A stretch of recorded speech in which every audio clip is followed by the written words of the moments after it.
Let's do it! MainMan. MainMan. MainMan. MainMan. MainMan. I was once described as the manager, the mentor, and the visionary who went to the theatre with an unfocused dilettante and raised the curtain on a superstar.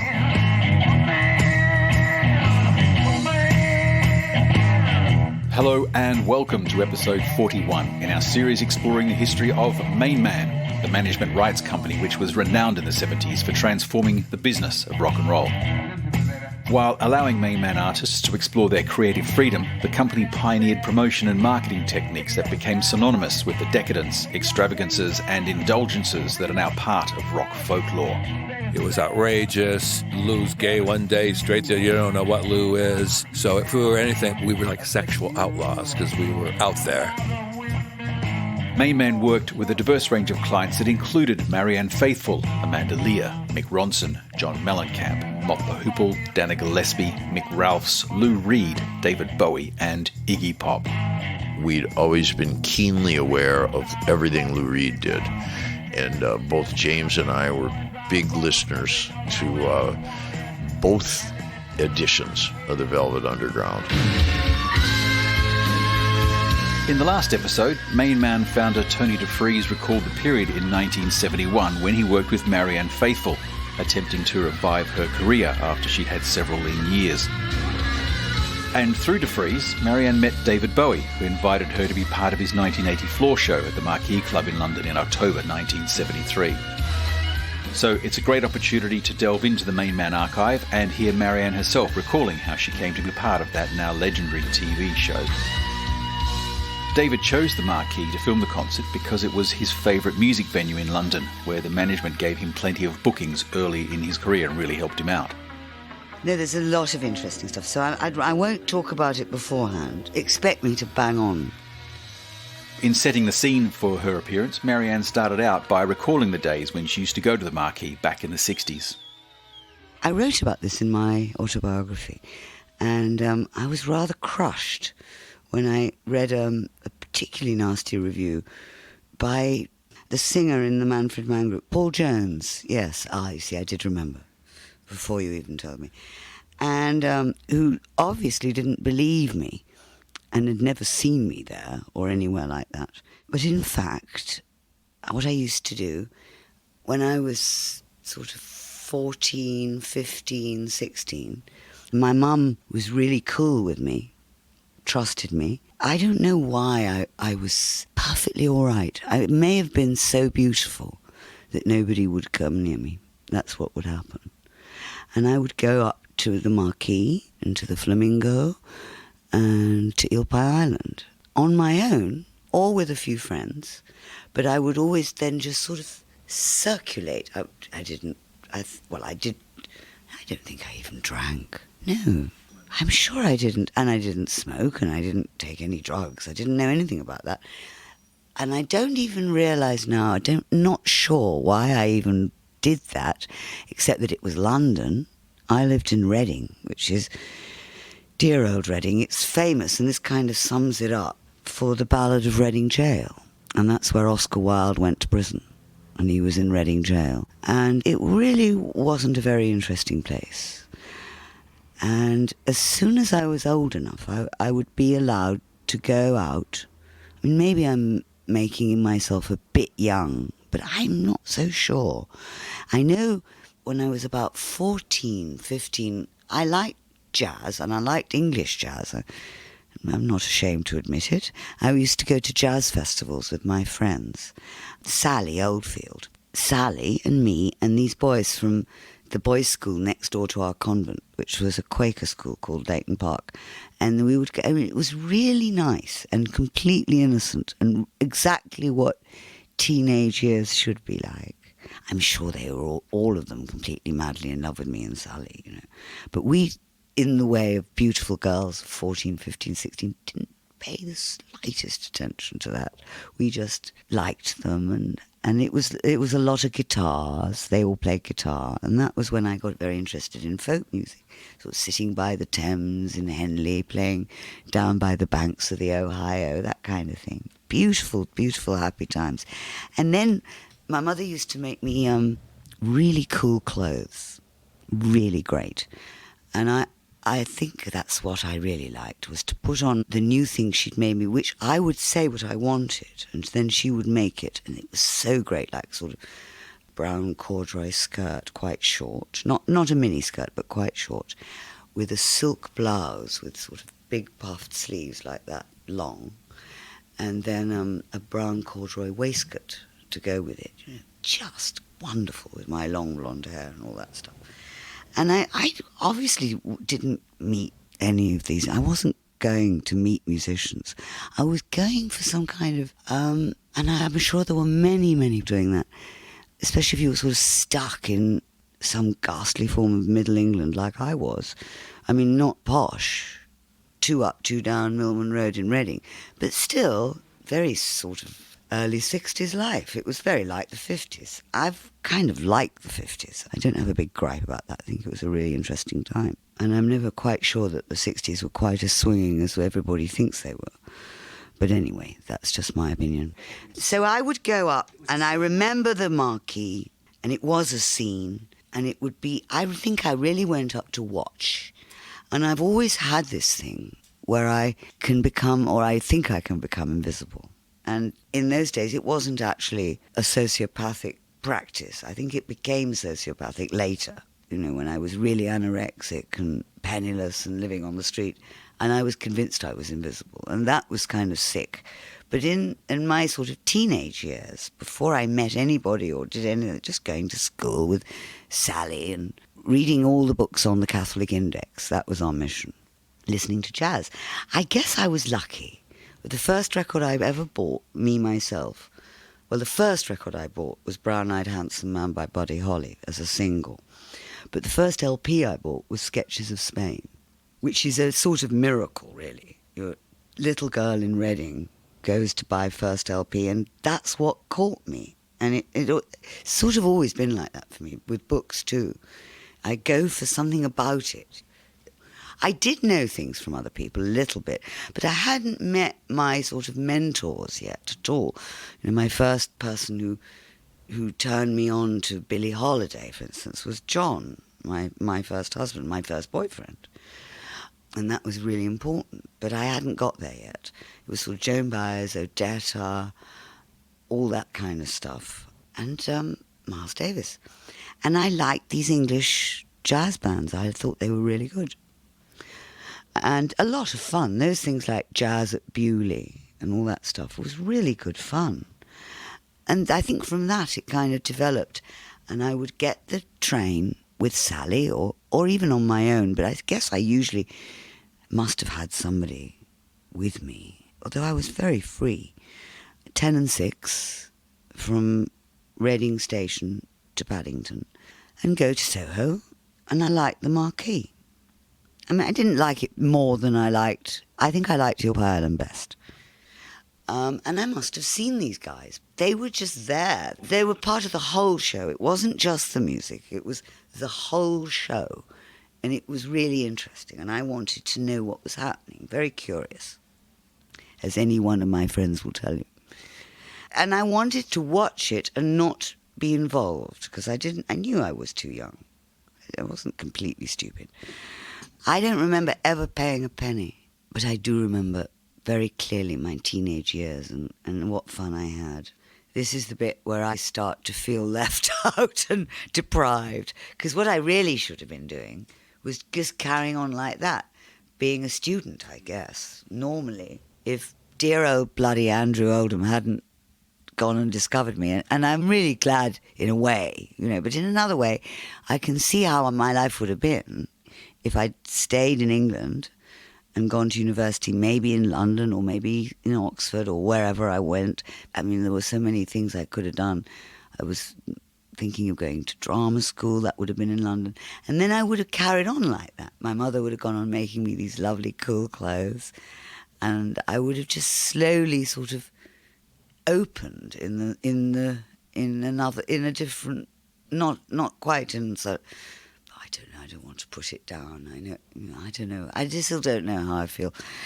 But by 1964, As Tears Go By became a hit, and I was out on tour with the Hollies and Jerry and the Pacemakers and all that, which was also great fun. But it meant that I didn't have the time or the energy to go out. I didn't have the time or the energy until I ran away with Mick. And then because he had some money, I didn't have to work, for which I am very grateful. Oh, I think I must have done when I met Charlie and Shirley and all that, because I actually got close to Charlie and Shirley really at the same time as I made great friends with Andrew. I am still very fond of Andrew. And Charlie and Shirley were like I really looked up to them. I remember going to see their first, I thought it was very, very grand, but it wasn't really, flat in Ivor Court, just off Baker Street. And I thought, this is how it should be. This is like the most beautiful, arty, young, hip, married, and that's what I wanted. I do remember that. And I'm sure I went to see some shows. I remember going to see Nina Simone really quite early on. I was young. So I think I missed a bit of that in the 60s. And I might have gone, but I might not have. That wasn't... I lost interest in all that. I never lost interest in Miles Davis. But I got very interested in American music. Very interested in Otis Redding. When I ran away with Mick, he was brilliant for my sort of artistic education, and Keith, of course. Then I started to get really interested in black music.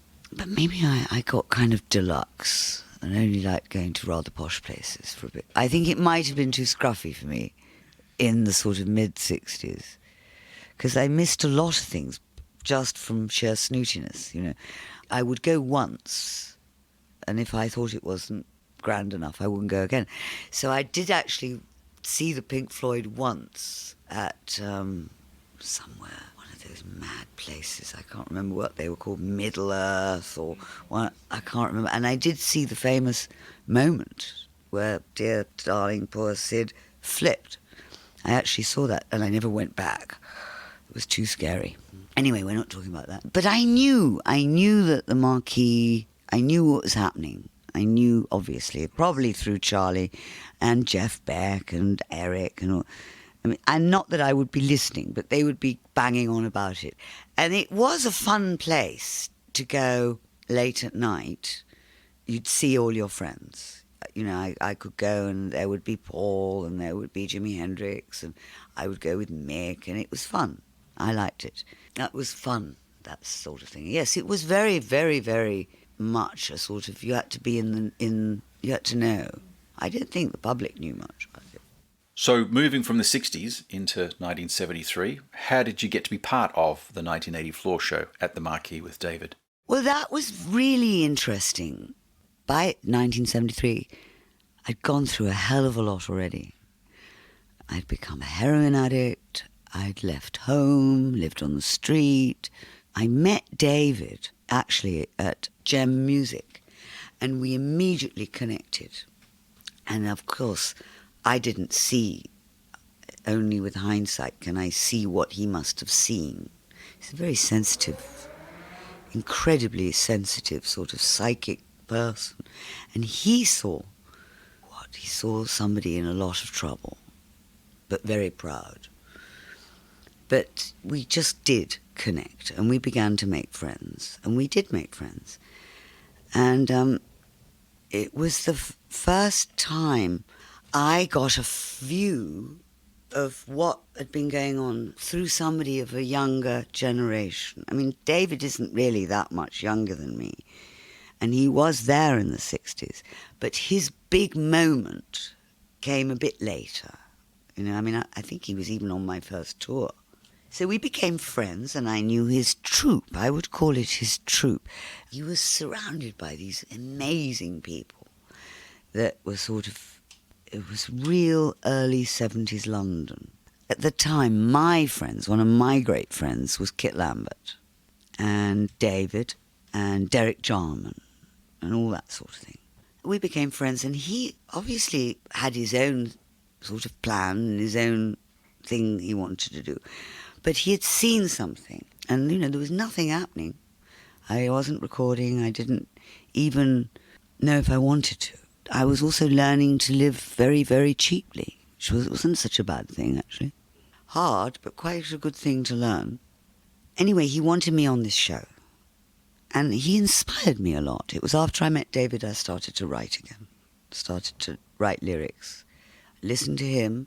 I didn't copy him, but I realized that I can't explain it. It was just inspirational. And I believe that's what he wanted.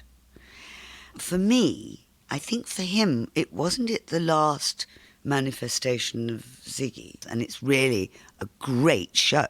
And I'm amazed that it's never been shown here. It's a shame. But it's shocking. These were all really cool kids, really young, wonderful, bisexual, gay. I mean, you know, I've never really thought about that. I don't see those things. I just like it. I like people carrying on and dressing up. I do. But I hadn't done that for a long, long time. And I was really nervous. But I had carte blanche. You know, I could say what I want. David handled me very well.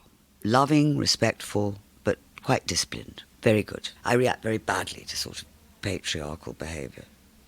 And he didn't do that at all. So there was I Got You, Babe, which was a great honour. I mean, much greater than I realised at the time, you know. I'd been told at 17 that this is only going to last 3 years. And I was kind of watching the hairs on my wrist saying, well, when will all this be over then? You know, didn't really understand at all. But I thought it was fantastic. I felt embarrassed because I couldn't really sing like Cher. Of course, I'm sure David didn't want me to sing like Cher. Nobody cared about that. It was a lot of fun. We did it in a few days with his band. And for me, one of the most amazing things is that the other song I did was Noel Coward's 20th Century Blues, which nobody realises. You know, for me, it would be great if this was shown in my country. Then, a few years ago, I made my Weimar cabaret record with the Kurt Weill and Brecht and Friedrich Hollander material, which is another sort of bond I have with Bowie. He really understands all that. But anyway, I was able, fighting tooth and nail, to get it, and I recorded this beautiful record. And I put on it, I didn't want it to be only Brecht and Weill. I wanted other people from the same period. So I put on a couple of Friedrich Hollander songs, and I really wanted to have a Noel Coward song. And the obvious one was 20th Century Blues, because I knew it. I'd played it before on the 1980 floor show. And in fact, the record was called 20th Century Blues. I mean, I'm giving it you very much from my perspective, and I know there was a lot of other stuff going on. And the other thing I really liked, which was also very nice, not everybody can do this, was my son Nicholas was 7 or something at the time, or 8. And him and his cousin, Lev, came down to that whole thing. And just sort of there they were, just being 7 and 8, which is sort of quite a scene, you know. And how cool all those people were. Mick Ronson, everybody was just so nice, cool, very nice. So tell me about the now infamous outfit you wore, which David designed for you, and caused quite a stir when it was shown on television in America. They dressed me up in a nun's habit, and it looked fantastic, and the makeup was brilliant. It had no sleeves. It was like a black bag, like a Yoko Ono thing, but terribly smart and well cut, fitting my rather elegant shoulders and all that shit. And it was completely open at the back. It was wild. And somehow I managed to get through it with a straight face, you know. What did my lawyer once say to me? My wonderful American lawyer in New York, he said, finest ass on the eastern seaboard. So I suppose, I'm sure, I mean, David is a great appreciator and a connoisseur of feminine beauty, believe me, as are all these guys, I think. Yes. What really amazed me was the way he made these dreadful straight Americans do exactly what he wanted, and just did it. I mean, you won't believe how wild it is for 1973 or whatever it was. You know, it was like I was so nervous and absolutely petrified. And without this it's amazing that he got me to do all that. Amazing. And he wanted to record me. He wanted to make The Man Who Sold the World. When I said no, I mean, it's so dreadful. It's so dreadful. Quite annoyed. And it was crazy, really. But I'm sure he now knows why. He actually went off and furious. He did it with Lulu. And then I was furious. Well, all right, then, all that sort of thing. And the other thing is that it marked the beginning of my return to form. It took a few more years, but it was the beginning of my... You can see I'm not high. I got through that. And then, in 1977, I was ready to go in and record Broken English. And then I remember at the Ritz in New York, I performed there. It was, apart from that show with David, that was my first live performance since 1965 or something. And it gave me my guts back. I'd been touring around Europe, and then we went to New York and we played at the Ritz, and David was there. And he was so proud and so pleased and sort of, it was very good. Even, so much of my life is sort of just lived on a very unconscious level. And I'm always right. I was waiting for my voice to change. And it did. That's all. Is that too sappy?